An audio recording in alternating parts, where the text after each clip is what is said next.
It says I have a poor connection. It's okay. Hey, Goofy. Hi. I have a poor connection. It's okay. Hey, Goofy. I'll turn this down.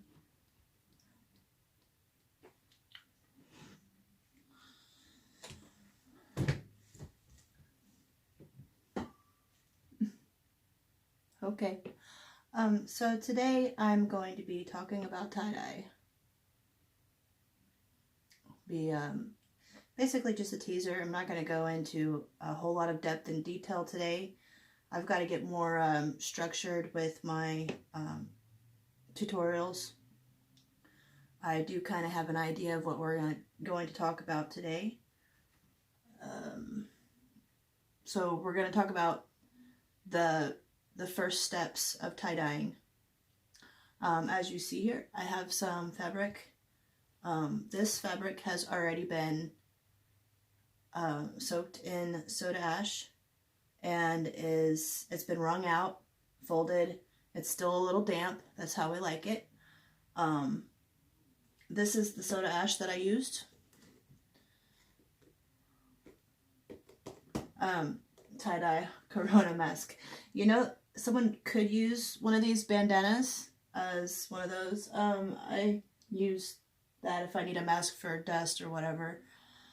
But I actually have like a specific mask for using for tie-dye. Hi, little bitty. How's it going?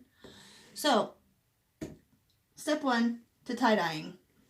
Let me go over this real quick. When you get your blanks, is what we like to call them, your white fabric, you want to, or any color you use really, you want to wash them in the washer and dryer. Then after you wash them, you want to dry them really well, and you want to soak them in a solution of soda ash and water. So for every gallon of water you're going to use 3/4 of a cup of this stuff. And I like to use hot water, and because that mixes up, it dissolves this really good. I use hot water, and then I let these soak from anywhere from 15 minutes to whenever I'm ready to use them. The longer they sit in the soda ash, it kind of eats the material, so I try not to let them sit for more than a day in the soda ash water. So that's your first step. You wash the materials, you dry them, you soak them in the soda ash solution. Then you wring them out, and you can leave them all bunched up, or I folded them because it makes it easier as they're drying out. They're going to keep with their wrinkles and stuff like that, so I tried to fold them so it makes it easier for binding. So I have approximately a dozen pieces here, and today I'm going to talk about the different types of binding and dye resist. So dye resist is basically anything that you do to the fabric that's going to keep the dye from getting to that part of the fabric. I have lots of tools that I use for making spirals, really long tweezer looking things. These were actually a tool for glass blowing from my ex. He gave that to me because it creates a better point whenever I'm trying to do that spiral. This one kind of gives it more of a square center because of the shape of the tip of it.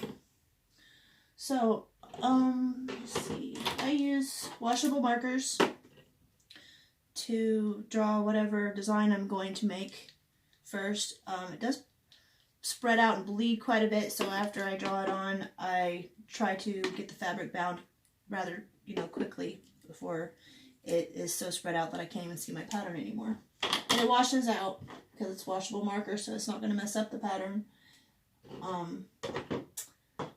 One of the things that we bind with, a lot of people will use rubber bands. Rubber bands are good. A lot of the people that make really, really intricate designs still use rubber bands. This is the old-fashioned way to bind material.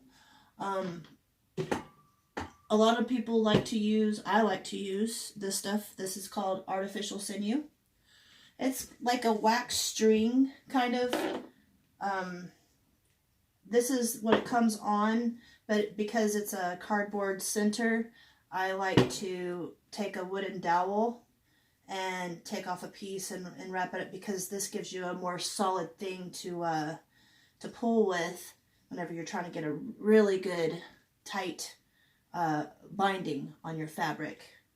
And that's what it keeps dye from going from one place to another. Sometimes you can border off things with your sinew if you wrap it around enough times. So those are the two major binding things. I do have a piece. I'll show you that real quick. It's already been bound. Well, I mean, I have a few. Kind of went over this a little bit the other day, but I'm going to touch on it today. Excuse me.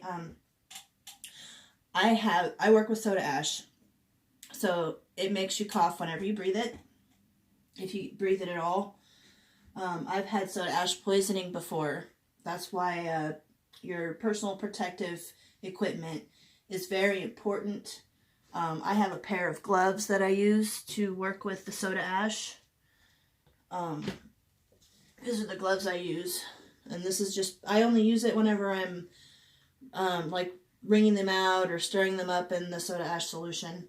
But I should be wearing these while I'm folding and binding the fabric, but I can't get the rubber bands to cooperate with me or the sinew, so I do this barehanded. I don't suggest that anyone does that. Gloves are very important. I also have a mask. Oh, where did my mask go?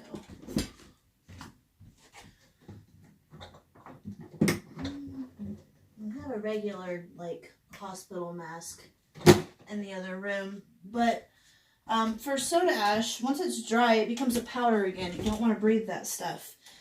So I have a really good mask, but I just try not to breathe the stuff. I know all this stuff is poisonous and I work with it, but to me, this is something that would be, you know, a job that is worth getting sick for or whatever.